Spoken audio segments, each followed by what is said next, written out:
Gleðilegan hvíldardag öllsömmul. Feliz Sabbath, Happy Sabbath. Það gaman að sjá okkur öllsömmul hér og við vitum alltaf á sumrin að þá margir á ferð og flugi þannig að það mjög gaman að sjá hvað eru margir hérna í dag. Og við skulum hefja stundina með því að lúta höfði saman í bæn. Kæri himneski Faðir, við þökkum þér fyrir þennan fallega hvíldardag sem þú hefur gefið okkur. Vikulegan dag til að hvílast og til að lofa þig. Kæri Faðir, við byggjum þig að blessa þessa stund og vera með okkur, leiða og vernda ávallt eins og fyrr. Við byggjum þess í Jesú nafni. Amen. Við skulum hefja stundina og syngja saman sálmi númer 42, Ver hljóður.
Við skulum halda áfram að syngja og fletta og syngja sálmi númer 11 og það sálmurinn Lofgjörðarljóð.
er þá komið að því að við tökum upp gjafir. Gjafinar renna að þessu sinni í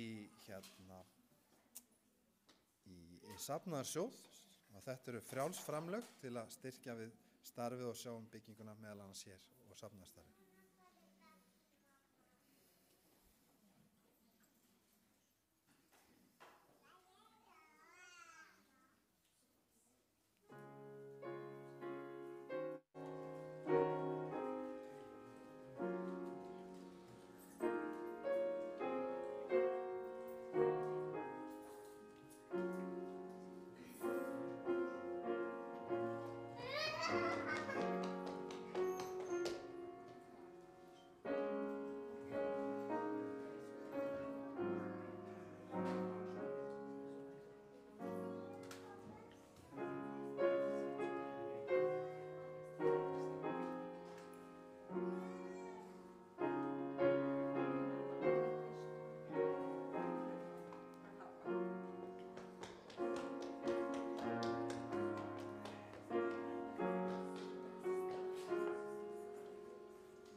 Við skulum lúta höfði í bæn.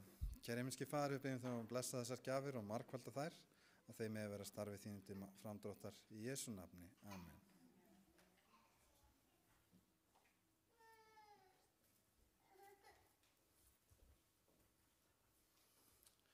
Við skulum þá syngja saman sálmi númer 331, Allt ég glaður gef. Allt þér Jesús glaður gefi.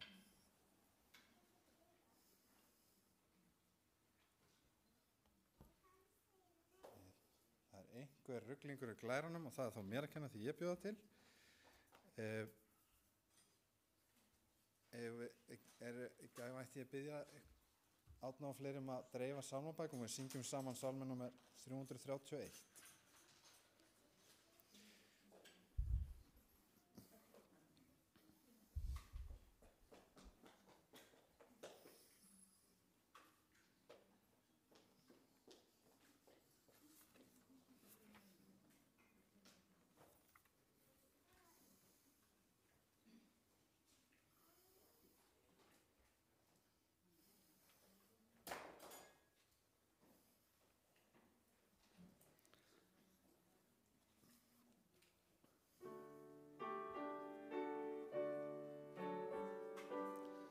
Sálmi númer 331.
afsaka þetta.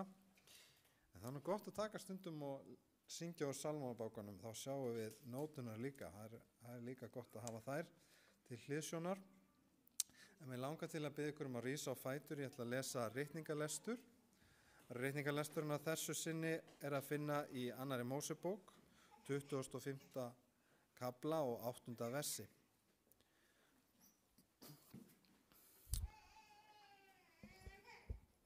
Og þeir skulu gjöra mér helgidóm að ég búi mitt á meðal þeirra.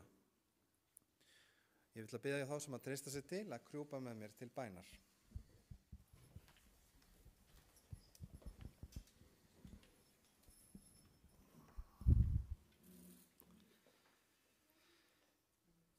Kæri himneski Faðir, við komum frammi fyrir þig sem söfnuður, sem fjölskylda.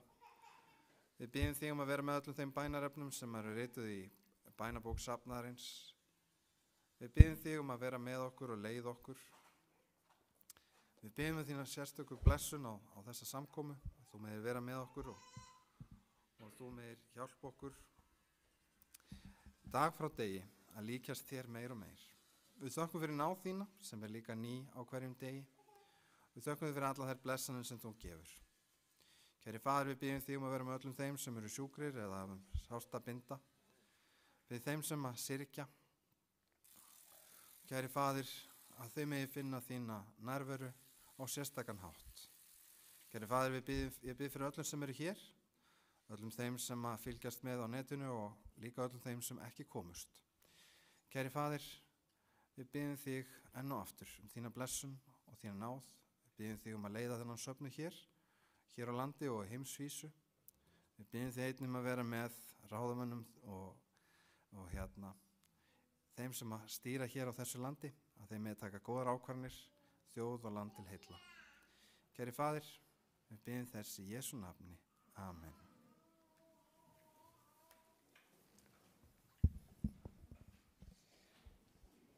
Jæja krakkar, þá ætlum við að syngja salmi nr. 198 fyrir krakkana og þeim megi koma fram. Það er síðan barnasagan beint á eftir. Jesús hann oss elskar öll. Já, 179 fyrir ekki, 179.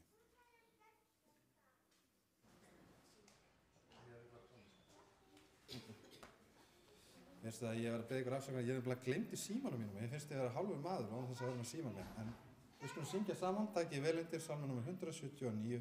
Jesús hann oss elskar öll og við syngjum fyrst á íslensku, svo ensku, svo spænsku.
Endilega komið þið fram, krakkar.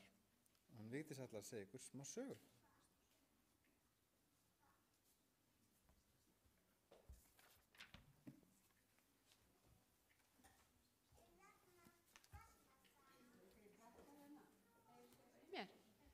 Já, það fara að heyrast í mér. Is there any Tveir kids that would come forward? Já. Do you guys hear us? 1, 2, 3, 4, 5, 6, 7 krakkar. Þarna er einn lítill, 8, Dominique. 1, 3, 2, 3, 4, Og 5, 6, Rafael 7. líka. Kom hérna og sett þig, Steina. Komdu. Sér hvað sett þig. Sitt hérna. Þú mátt sitja þarna. Þú mátt alveg sitja þarna. Allt í lagi. Já. She says she would like to sit there, and she is allowed to sit there if she wants to. Ég ætla að segja ykkur sögu af, þetta er saga sem var lesin fyrir mig þegar ég var krakki og þau var kannski heyrt hann áður. I'm going to tell you a story that I heard many times when I was a kid, and maybe some of you have heard it also. Og þetta er sagan það þegar Jesús læknaði blindan mann. And it's a story about when Jesus healed a blind man. Og nú ætla ég að skipta glæru, að tók hvernig það gengur. Let's see if we can make a turn on the PowerPoint. Yep, it works. Fyrir löngu síðan var blindur maður. For a long time ago, there was a blind man. Þar sem hann átti heima voru falleg blóm og tré. Where he lived, there was beautiful trees and there were beautiful flowers. Sjáu við hérna tréð. Can you see the trees here on the picture? Sjáu við blómin hérna. Can you see the flowers? En blindi maðurinn gat hvorki séð trén né blómin. But this blind man, he couldn't see the flowers. He couldn't see the trees. Vesalings blindi maðurinn varð að þreifa sig áfram með stafnum sínum. He had to use his stick to feel where he was going and feel how things looked like Þegar hann gekk. when he was walking. Það heyrðist vel þegar hann pikkaði í götuna og þreifaði fyrir sér. And you could hear him wherever he went because he was kind of picking to the ground and, scratching and stuff like that. Hann gekk mjög hægt. And he was very slow.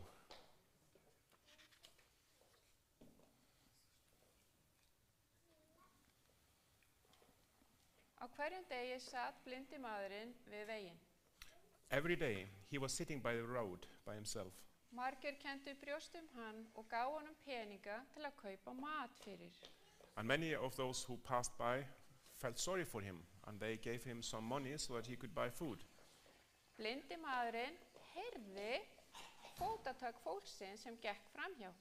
The blind man, he could hear the steps of the people who was walking by. Hann heyrði vel hvort það væri börn eða fullorðið fólk sem fór framhjá honum. He could hear if there was children who was walking by or if it was grown-ups. Sjáu þið hérna eru fullorðið fólk. You can see on the picture here, there's a grown-up walking there. Og hérna krakki að hlaupa. And here you can see a child running. Og hann heyrði vel hvort var. And he could hear who was coming and who was going. Og einn dag satt blindi maður við veginn og hlustaði. And one day the blind man was sitting there by the road and he was listening. Hann heyrði svo marga fara framhjá í dag. There were so many people walking by today. Það hlýtur að vera fjöldi fólks. There must be a lot of people. Hvert ætli það sé að fara, sagði blindi maðurinn við sjálfan sig. Where is everybody going? He said to himself. Síðan kallaði hann hátt. Hvert það að fara? And then the curiosity got the better of him and he called, where is everybody going? Jesús að koma, Jesús að koma, svaraði fólkið honum. Jesus is coming, someone answered. Næsta mynd. Blindi maðurinn hafði heyrt talað Jesú. The blind man had heard people speaking about Jesus. Hann vissi að Jesús læknaði fólk og gerði það hamingjusamt. And he knew that Jesus could heal people and make them happy. Hann vissi líka að Jesús elskaði börnin. And he also knew that Jesus loved the children. Bara Jesús vilji nú hjálpa mér. Oh, I should wish Jesus could help me. Hann gerir það ef ég bið hann það, hugsaði blindi maðurinn. He will do it if I ask him for it. Hann tók nú stafinn sér í hönd og stóð á fætur. He took his stick and he stood up on his feet. Sjáu, hérna er krakki sem ætlar að hjálpa blinda manninum til að koma til Jésu. Sjáu þið strákin. And here you can see on the picture there's a child, a boy who wants to help the blind man go to Jesus. Og þarna er hann kominn. Jésús, hjálpaðu mér. Jesus, please help me. Jésús, viltu vera svo góður að hjálpa mér? Can you be so kind to help me? Hrópaði blindi maðurinn. The blind man was shouting, En Jésús heyrði ekki til hans. but Jesus couldn't hear him. Þá hrópaði hann enn hærra. Jésús, hjálpaðu mér. Then he called even louder, Jesus, help me. Hafði ekki svona hátt, sagði fólkið. People around him, they didn't like this noise, so they said to him, hey, be quiet. En þá hrópaði blindi maðurinn ennþá hærra. But this made the blind man call even louder. Haldið að Jésús hafi heyrt í honum? Do you think that Jesus heard him? Já, og nú heyrði Jésús til hans. And yes, now Jesus could hear him, finally. Hjálpið honum til mín, sagði Jésús. Help him to come to me, they say. Now Oh. Jesus says to them. Þá var blindi maðurinn leiddur til Jesú. And the blind man, he was led towards Jesus. Hvers vegna kallaðir þú á mig? Why are you shouting and calling on me? Hvað viltu að ég geri fyrir þig, spurði Jésús. What is it that you want me to do for you? Kæri drottin Jésús, gefðu mér aftur sjón mína. Dear Lord Jesus, be so kind to give me back my eyesight. Og hvað gerði Jésús núna? And what do you think Jesus did? Jésús rétti fram höndina sína He reached out his hand og snerti augum mannsins. and touched the eyes of the blind man. Nú hafði maðurinn fengið sjón sína aftur og nú sá hann hið vingjarlega andlit Jesú. Now he could see again. And the first thing he saw was the friendly face of Jesus. Vá, hvað við erum heppin að eiga svona góðan Guð sem vill lækna. We are so lucky to have such a good, caring God who wishes to help and heal. Hann elskar okkur svo mikið. He loves us so much. Við skulum biðja saman. Let us pray together. Kæri drottin, ég bið þig að blessa þessi börn sem eru hér. Dear Lord, I want to ask you to bless these children that have come forward here. Og ég bið þig að leiða þau til þín á hverjum degi. And I ask you to guide them and lead them for every day that goes. Í Jesú nafni. In the name of Jesus Christ. Amen. Amen. Takk fyrir krakkar. Gaman að sjá Thank you very ykkur. much. It was fun seeing you all.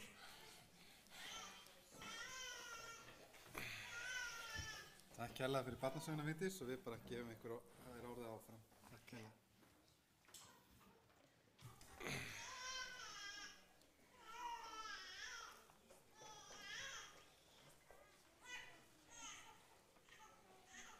Sæl öll sem vil og gleðilegan hvíldardag.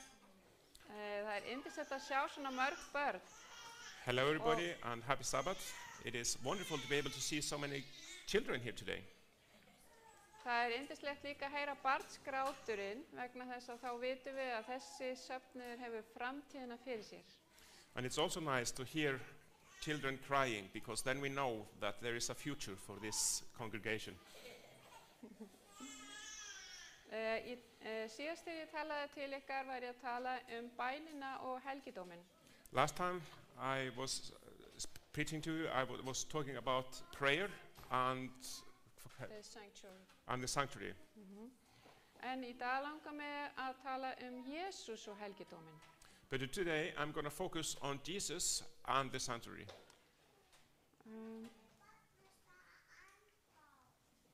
Nú, þarna kemur salmurinn að skipta. Látum okkur sjá. Nei, Við skulum bíða þess eftir glærunum. Helgidómurinn er þrungin merkingu og er eins og Biblían. The sanctuary is full of symbolics and is just like the Bible. Því mun vera sem að rannsakar hann, því mun dýpra kemst maður. The more you study, the deeper you go. Hann bæði með einfaldan boðskap sem jafnvel börn geta skilið It has a simple message that even the children can understand, og svo djúpan boðskap sem þarf að grafa eftir. but also secrets that are hidden that you need to dig deep to find. Mér langar að sýna okkur fyrst til að byrja með yfirlitsmynd yfir helgidóminn. I would like to show you an overview of the sanctuary at first. Hérna sjáu þið þetta hlið sem að fólk þurft að fara inn til að komast hérna inn. At first you can see the gate that people have to go through to be able to get into the sanctuary. Hérna æðsti prestur einn af þeim að sinna störfum innan helgidómsins. Here you can see the high priest, that was his place where he was doing his job inside of the sanctuary. Og hérna lamb sem var líka hluti af þjónustunni. Here you can see some lambs that also was a part of the sanctuary service. Og hérna brennifórnar altarið þar sem að lambið var sett ofan á þegar það var búið að slátra því. And then you have the sacrifice burn altar, or where they burnt the sacrifice. Og hérna við með þvottalaugina sem var notuð til þess að hreinsa sig með. And then you have a laver of brass. It was a pool that was used for cleansing. Og svo þegar maður kemur hérna inn í hið heilaga, þar 7-arma ljósastika. And you have the holy place, and there you have this 7-armed candlestick. Og hérna eru skoðanabrauðin. And there you have the bread of unleavened bread. Og hérna reykjelsisaltarið. And then you have the altar for incense. Svo förum við hérna inn í allar helgast og þar sáttmálsörkin. And then you go into the most holy place, and then you have the Ark of Covenant. Og þegar við komum hérna að hliðinu, And when you come to the gate, þá var bara eitt hlið.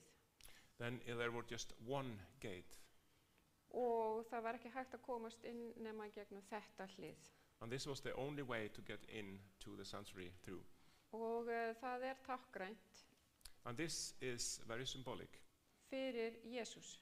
for Jesus. Jesús svo eini sem við getum leitað til með frelsin. Jesus is the only one we can have salvation through. Sumir vilja meina að maður geti fengið frelsun með því að játa syndir sínar fyrir presti.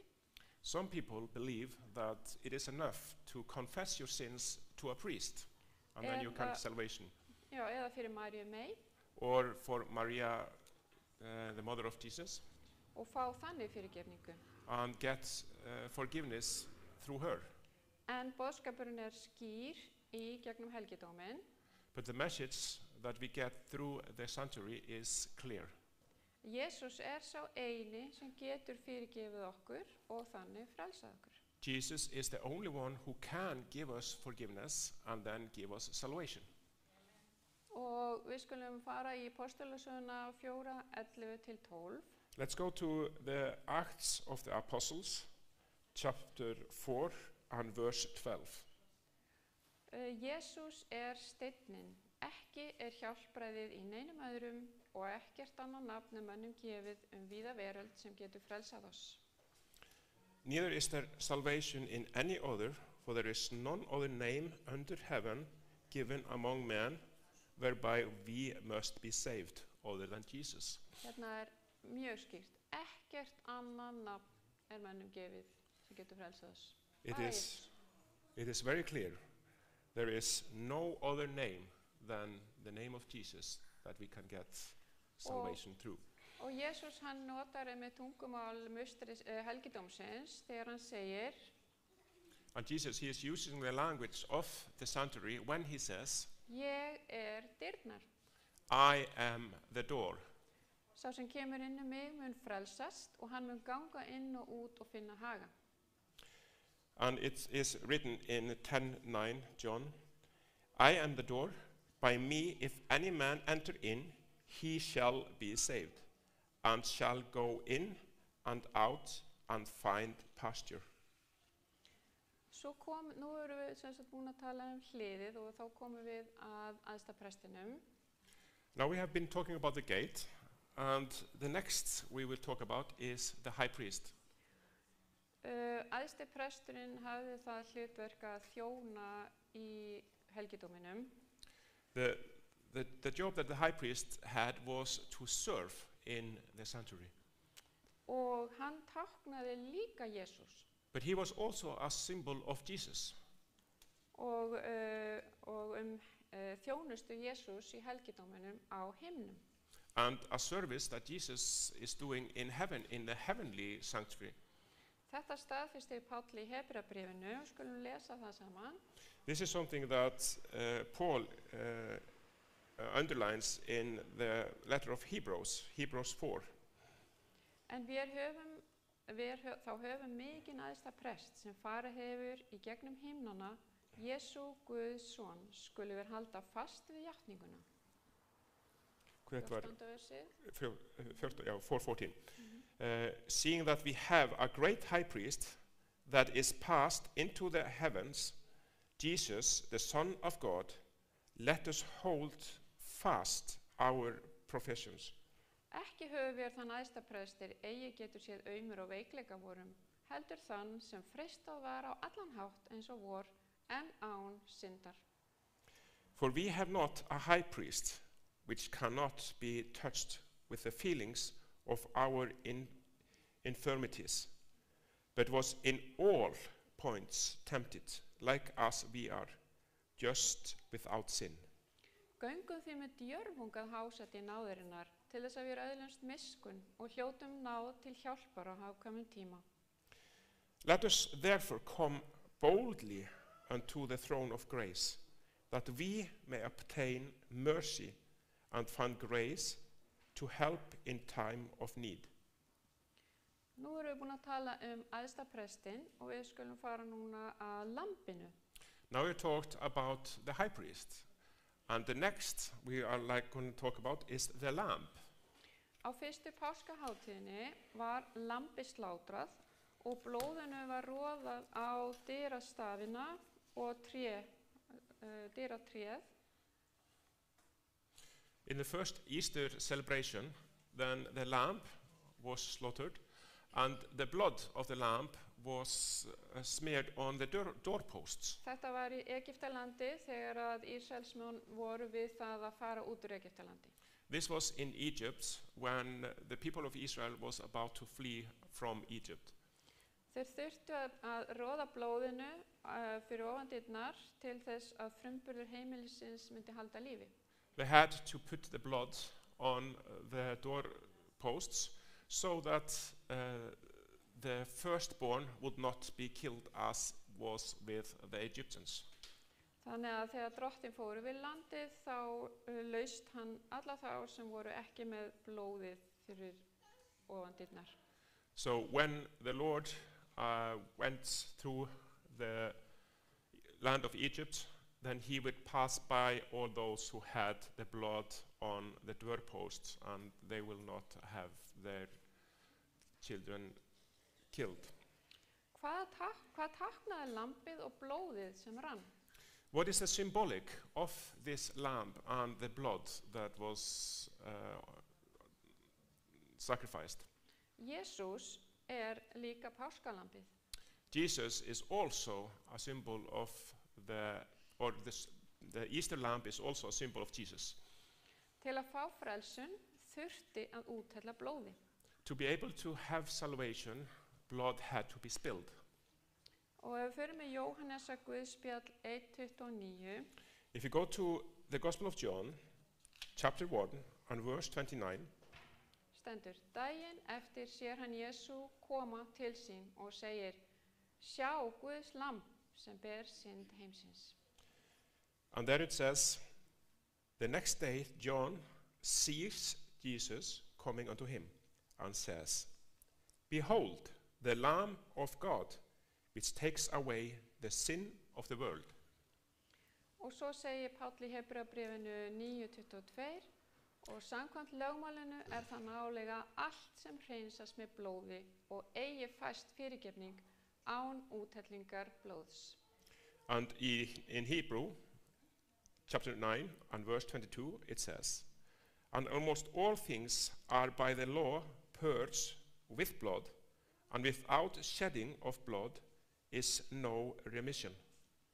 Það eru sumir sem segja að Jesús hafi ekki þurft endilega að deyja fyrir syndir okkar, heldur að verkin hafi verið nóg, góðu verkin.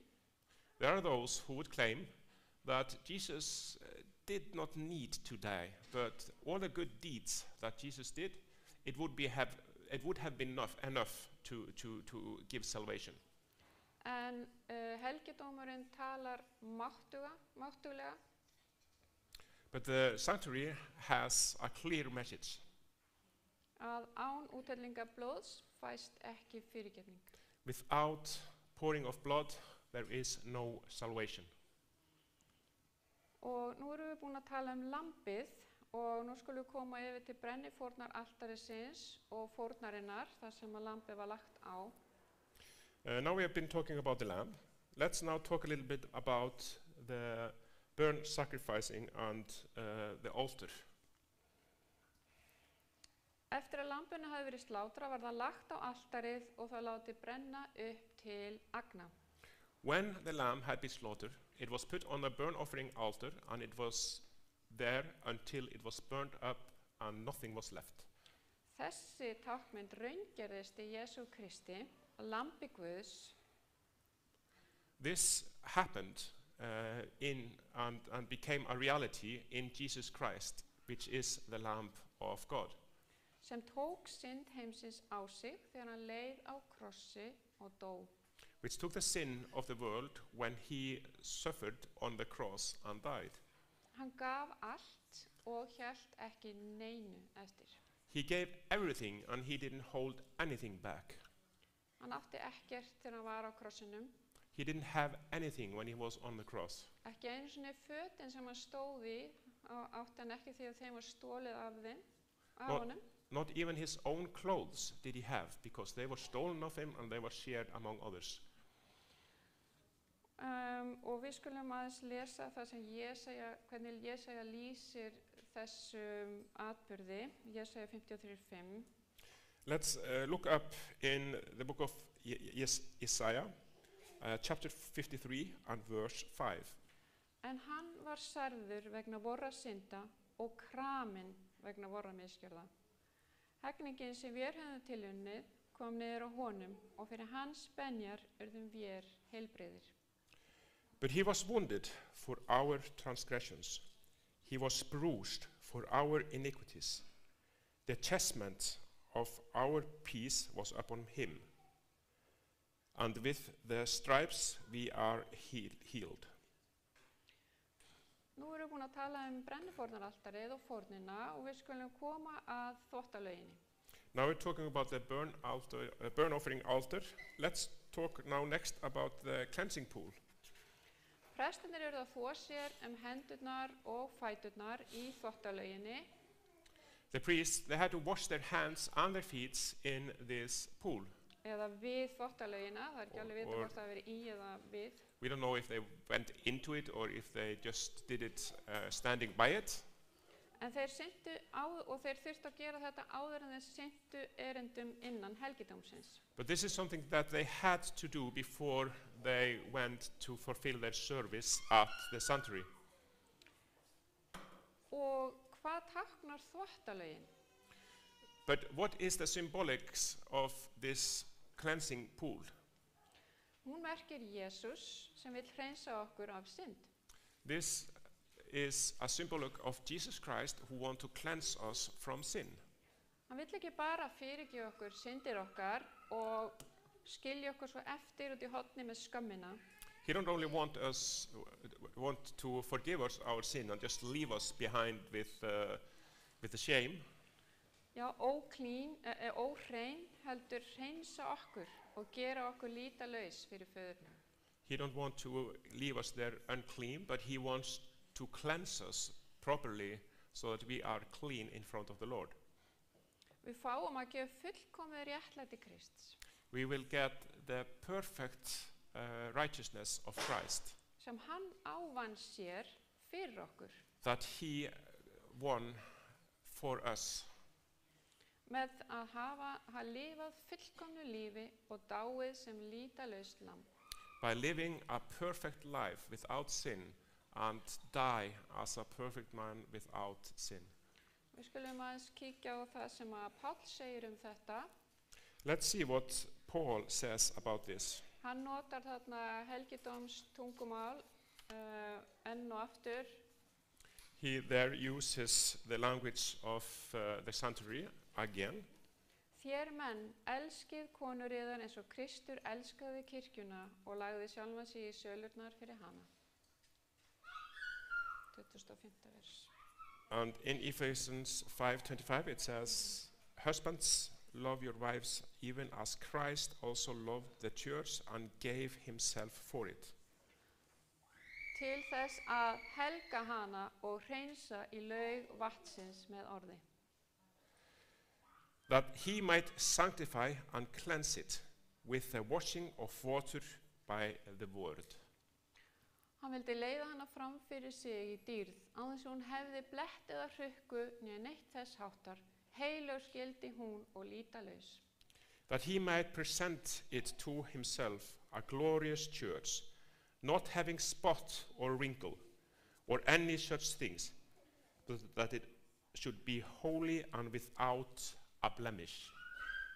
Og nú erum við búin að tala þvottalögina og þá skulum við fara yfir í ljósastikuna. Now we have talked about the pool of cleansing. Let's now talk about the candlestick. 7-arma ljósastikan var úr skíragulli. This 7-armed or candlestick, it was made of pure gold. Og var fyllt af olju svo hægt var að lýsa upp helgidóminn. And it was filled with oil so that it could be a light in the sanctuary. Og hvað táknaði ljósastikan? And what is the symbolic of this candlestick? Hún táknaði líka Jesú, It was also a symbol of Jesus, sem lýsir upp okkar líf og gefur okkur skilning á honum. which lights up our life and give us an understanding of Jesus. Hann gefur okkur líka skilning á ástandinu sem við erum í. But it also helps us to see the situation that we are in. Og hann sýnir okkur hver þörf okkar fyrir hann. And he shows us what our need for Jesus is. Og Jesús hann talar sjálfa sig á þennan hátt. And Jesus, he talks about himself in this way. Ég ljós heimsins. Sá sem fylgir mér mun ekki ganga í myrkri heldur hafa ljós lífsins. In John 8:12 it says, Then spoke Jesus again unto them, saying, I am the light of the world. He that follows me shall not walk in darkness, but shall have the light of life. Og Jesús orðið sem lýsir okkur. And Jesus is the word that gives us light. Þitt orð lampi fóta minna og ljós á vegum mínum, segir sálmaskáldið. And as we can read in Psalms 119 and verse 105, Thy word is the lamp unto my feet and in light unto my path. Og nú erum við búin að tala ljósastikuna og förum yfir til skoðanabrauðana. Now we are talking about the candlesticks, so let's now talk about the unleavened bread. Æðstuprestarnir, þeir áttu að borða brauðin sem var á borðinu. The high priest could eat of the bread that was on the table Og setja nýtt brauð á borðin á hverjum hvíldardegi. and put new bread on the table at every Sabbath. Og hvað táknaði borðið ásamt skoðanabrauðunum? What is the symbolic of these tables and the bread that's on the table?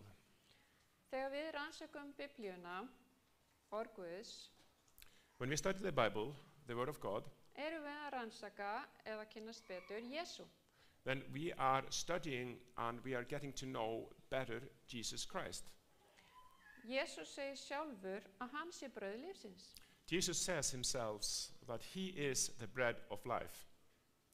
Hann segir hér í Jóhannesi 6:35, Ég brauð lífsins, þann mun ekki hungra sem til mig kemur og þann aldrei þyrsta sem á mig trúir.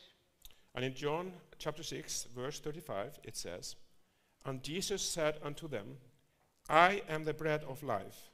He that cometh to me shall never hunger, and he that believeth on me shall never thirst. Og svo segir hann í Markúsar Guðspjalli 14:22. Þá þeir mötuðust, tók hann brauð, þakkaði Guði, braut það og gaf þeim og sagði, Takið, þetta líkami minn. And in Mark 14, verse 22, it says, And as they did eat, Jesus took bread, and blessed, and brake it, and gave to them, and said, Take, eat, this is my body. Og svo skulum við aðeins kíkja á það sem Jóhannes talar hann í fyrsta kafla Jóhannesar Guðspjalls. And next, let's go to John, first chapter and first verse, and see what he says there. Jóhannes segir þetta Jesús. Í upphafi var orðið, og orðið var hjá Guði, og orðið var Guð. And this is what John says. In the beginning was the Word, and the Word was with God, and the Word was God. Og í 14. versi segir, og orðið varð hold, hann bjó með oss, fullur náðar og sannleika, og við sáum dýrð hans, dýrð sem sonurinn eini á frá föðurnum. And in the same chapter, verse 14, it says, And the Word was made flesh, and dwelt among us, and we beheld his glory, the glory as of the only begotten of the Father, full of grace and truth. Þannig að við sjáum það að ef að brauðið orðið, Biblían, og ef orðið þá brauð, þá brauð sem orð, það sem Jesús. So as you can see here, it's pretty simple. The bread is the Word, and the Word is Jesus. Þannig að þegar við erum að lesa í Biblíunu, þá erum við að lesa Jesú og kynnast honum betur. So when we are reading in the Bible, we are learning about Jesus and getting to know him better. Þannig að Jesús, hann ekki bara skapari okkar. Jesus is not only the creator of us, hann viðheldur einnig lífin okkar. but he also keep us alive. Hann fyrirgefur ekki bara syndir okkar, He doesn't only forgive our sins, heldur hann hjálpar okkur að vaksa í náð. but he help us grow in grace, Að Thank you. helgast honum daglega. to sanctify ourselves for him every day. Hann nærir okkur. He nourish us. Nú erum við búin að tala brauðin og skoðana og borðið sem að brauðin voru á. Now we have talked a little bit about the table and the unleavened bread that was on the table. Og þá skulum við koma að reykelsisaltarinu. Now let's go to the altar of incense.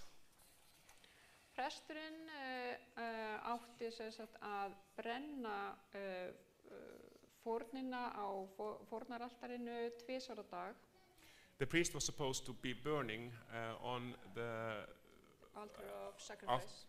altar of sacrifice twice a day, Morgunin og kvöldið. in the morning and in the evening. Og sama tíma átti hann að brenna reykelsisaltarinu á mótnana og kvöldið. And in the same way, he was supposed to burn incense on the incense altar once in the morning and once in the evening. Og hvað ætli reykelsisaltarið og ilmurinn merki? And what do you think the incense does mean that is burning on the incense altar? Reykelsisaltarið, eins og við erum farin að geta ykkur til táknar Jesús. The incense altar itself, that is a symbolic of Jesus, Sem okkar meðalgangari. who is our mediator. Yeah. Og ilmurinn sem rís upp frá reyknum eru bænirnar sem Jesús biður fyrir okkur. And the incense that rises up from the altar, that is the prayers that we send up to our Lord. Þannig að Jesús hann biður fyrir okkur og það kemur yndislegur ilmur upp til föðurins. And Jesus, he is praying for us, and there is a wonderful scent that comes up to our Father, the Lord. Og við skulum sjá hvað Páll segir varðandi þetta. Let's see what Paul has to say about this. Hann upprisinn, hann við hægri hönd Guðs og hann biður fyrir oss. Rómverjabréf 8:34. Okay, Romans 8:34. Who is he that condemneth? It is Christ that died, yet rather that is risen again. Who is even at the right hand of God, who also maketh intercession for us. Og ef við förum í Hebreabréf 7:25 segir Páll: Þess vegna getur hann og til fulls frelsa þá sem fyrir hann ganga fram fyrir Guð, þar sem hann ávallt lifir til að biðja fyrir þeim. And in Hebrews 7:25 it says, Wherefore he is able also to save them to the utmost that come unto God by him, seeing he ever liveth to make intercession for them. Þannig að það mjög athyglisvert að sjá hérna. So it's quite interesting to see here Hann ávallt lifir til að biðja fyrir þeim. that he always liveth, or seeing ever liveth, to make intercession for them.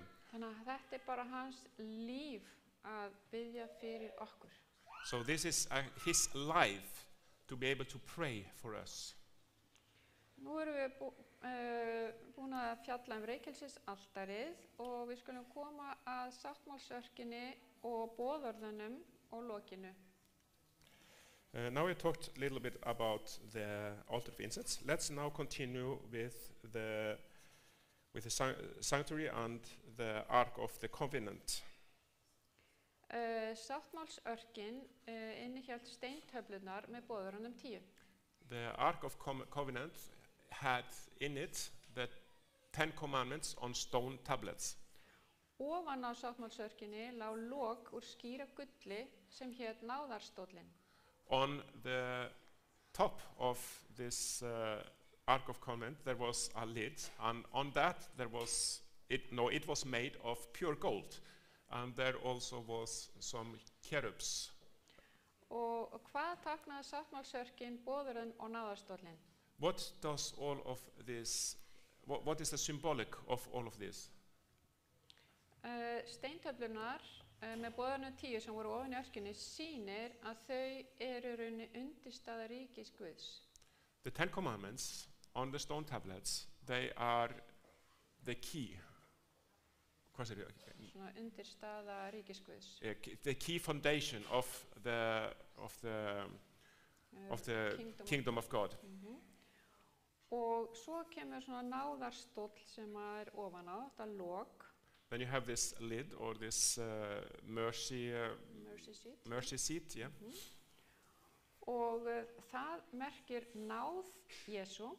And that is a symbolic of the mercy of Jesus, sem okkur fyrir fordæmingu lögmálsins. who is protecting us from persecution of the law. Þannig að þessi boðorð, þau að dæma okkur og segja að þið ekki að gera þetta rétt.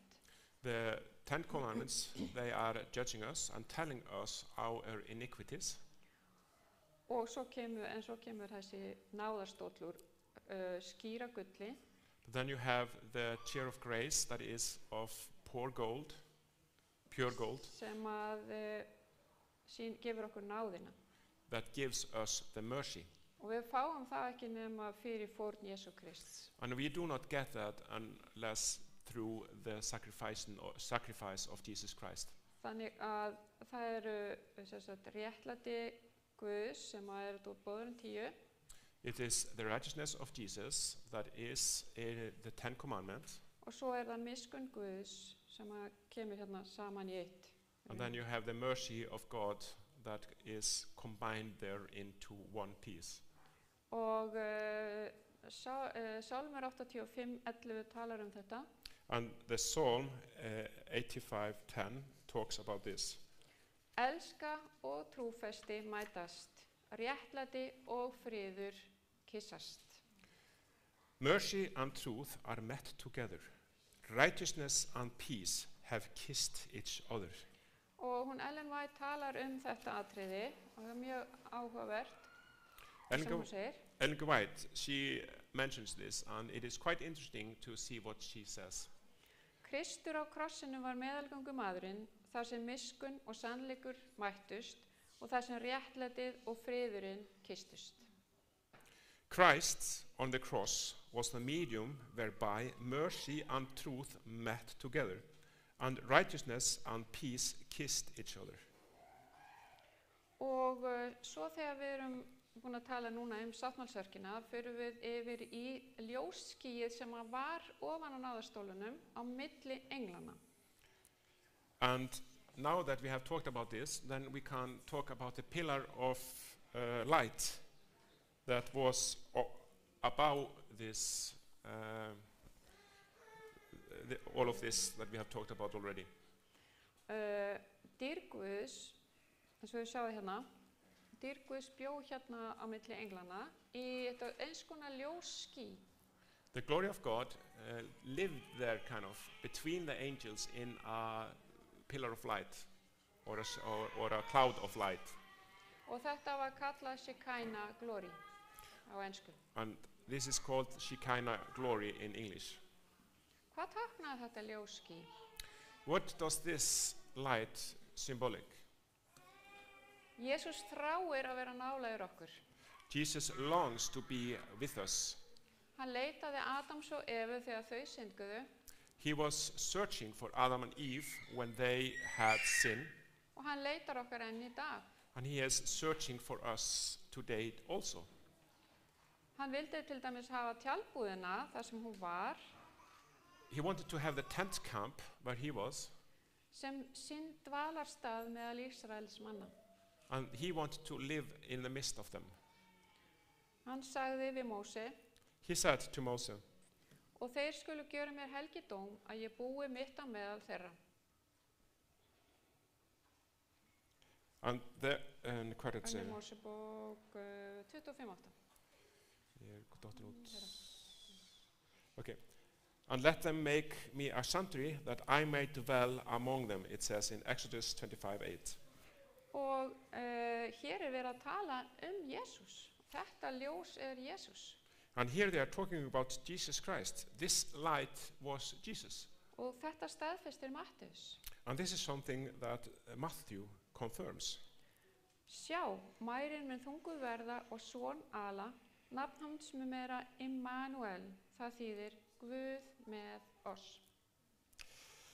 Behold, a virgin shall be with child, and shall bring forth a son, and they shall call his name Emmanuel, which being interpreted is God with us.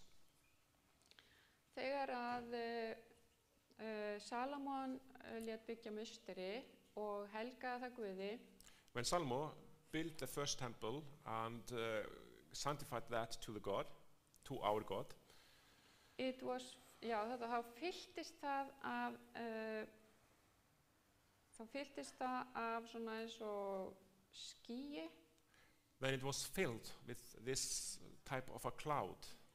Og svo var dýr Guðs alltaf á milli englana ofan á náðarstólnum. And the glory of God was always there in between the share of grace on this Ark of the Covenant. Og ég ætla að sýna ykkur hérna mynda eftir einn listamann sem sýnir þetta þar sem að Salomon að helga musteri Guði. And I would like to show you a picture which an artist made when Solomon is sanctifying the temple for the Lord. Og en svo var þetta fallega musteri sem Salomon byggði eyðilagt. But at the end, unfortunately, this temple, was destroyed. Og Ísraelsmenn voru leiddir yfir til Babylon sem þrælar. And the people of Israel, they were led to Babylon as slaves. og þar voru þeir í 70 ár. And there they were for 70 years. En svo fengu þeir að fara tilbaka aftur og þeim var leyft að byggja musterið upp á nýjum. But they were allowed to return, and they were allowed to build up the temple again.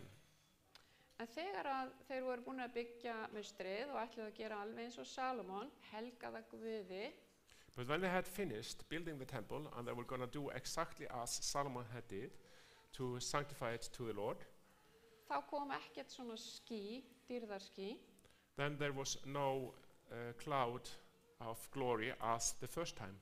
og sáttmálsörkin var týnd, And the Ark of the Covenant was lost. og þannig að það var ekkert svona ljós á milli kerúbana heldur. So there was no cloud of glory between the cherubs as it had been in the first temple.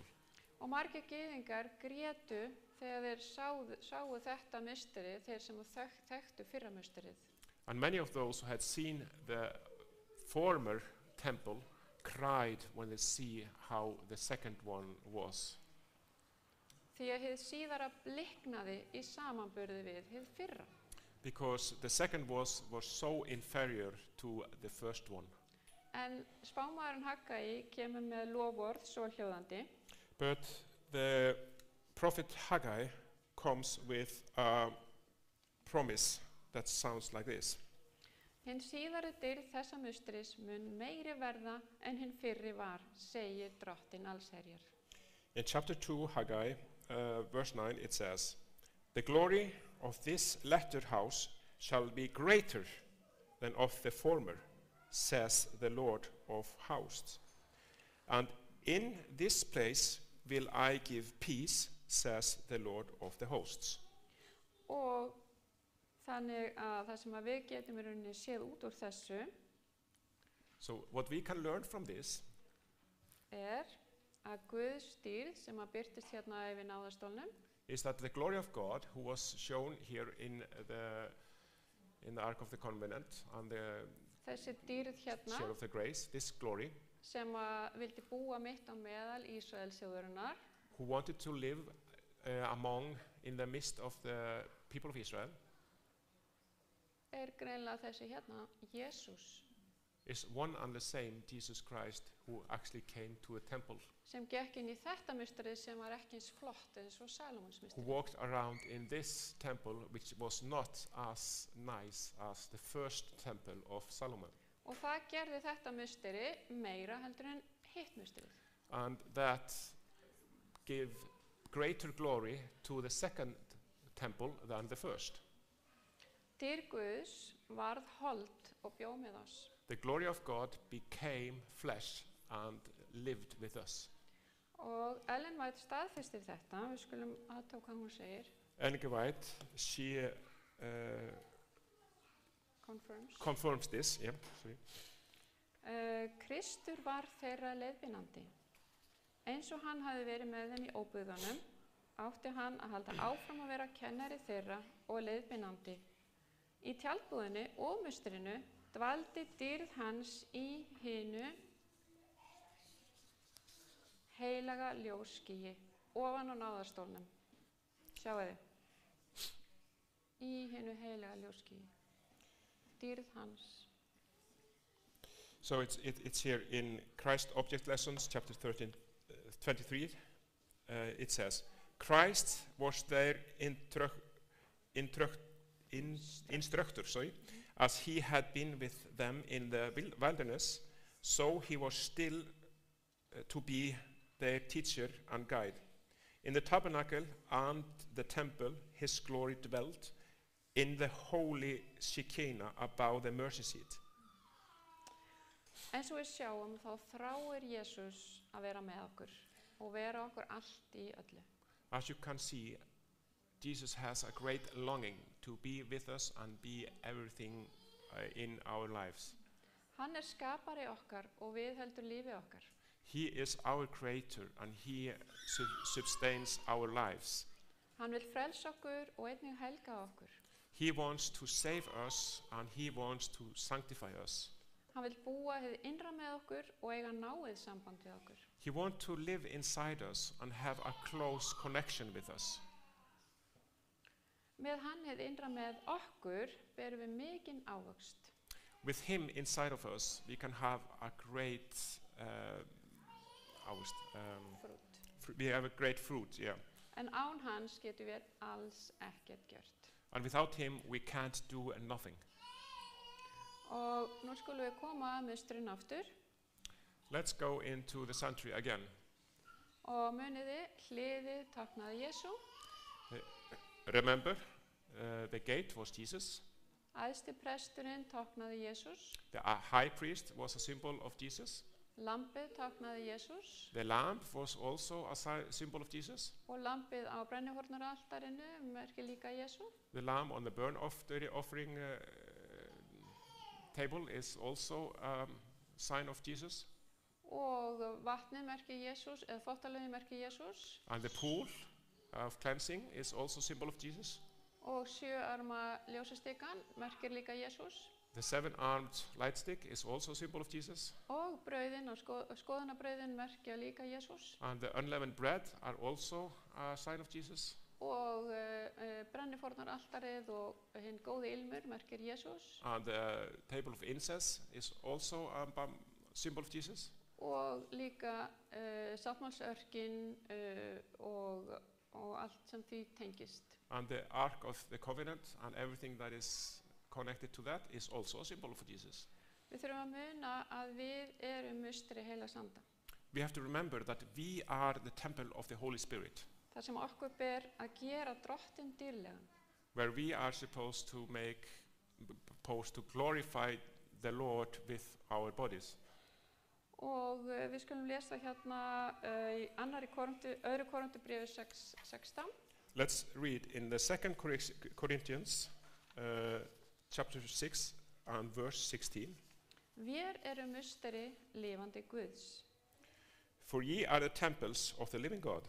Eins og Guð hefur sagt, ég mun búa hjá þeim og ganga meðal þeirra og ég mun vera Guð þeirra og þeir munu vera líður minn. As God hath says, I will dwell in them and walk in them, and I will be their God, and they shall be my people. Við skulum biðja. Let's end with a prayer. Drottinn, við þakkum þér fyrir þá fórn sem þú færði fyrir okkur. Our Lord, we thank you for the sacrifice that you brought forward for us. Vilt þú hjálpa okkur að gera þig dýrlegan í okkar lífi? Will you glorify us? Will you be at the glory in our lives? Við biðjum í Jesú nafni. We pray this in the name of Jesus. Amen. Amen.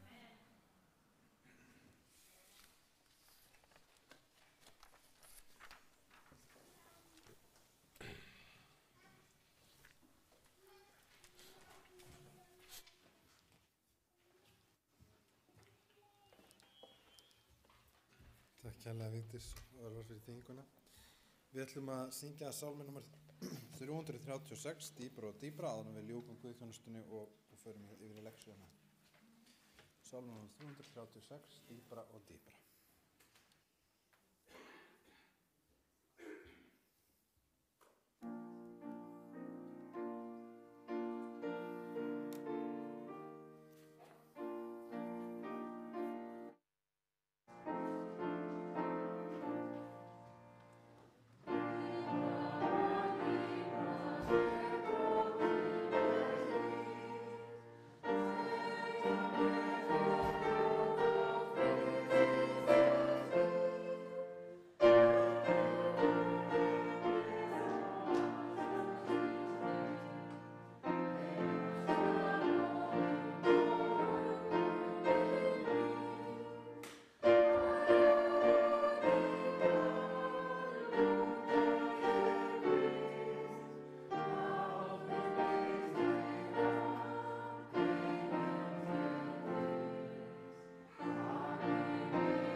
fara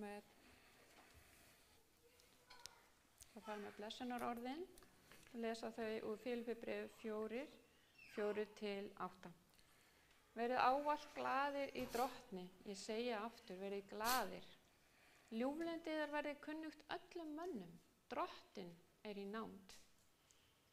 Verið ekki hugsýkjur neitt, heldur gjörið í öllum hlutum óskar yðar kunnar Guði með bæn og beiðni og þakkargjörð. Og friður Guðs sem er æðri öllum skilningi mun varðveita hjörtu yðar og hugsanir yðar í Kristi Jesú. Að endingu bræður, allt sem er satt, allt sem er göfugt, rétt og hreint, allt sem er elskuvert og gott afspurnar, hvað sem er dygð og hvað sem er lofsvert, hugfestið það. We're going to read from the letter to the Philippians, chapter 4, and verse 4. Rejoice in the Lord always. And again I say, rejoice. Let your moderation be known unto all men. The Lord is at hand. Be careful for nothing, but is everything be by prayer and supplication with thanksgiving. Let your request be made known unto God. And the peace of God, which passes all understanding, shall keep your hearts and minds through Christ Jesus. Finally, brethren, whatever things are true, whatever things are honest, whatever things are just, whatever things are pure, whatever things are lovely, whatever things are of good report, if there be any virtue, and if there be any praises, think on these things. Amen.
Þakka öllum fyrir að hafa tekið þátt í guðþjónustunni sérstaklega fyrir. Okkur langar til þess á þessum tíma í ljósi fráfalls ástkærar móður hans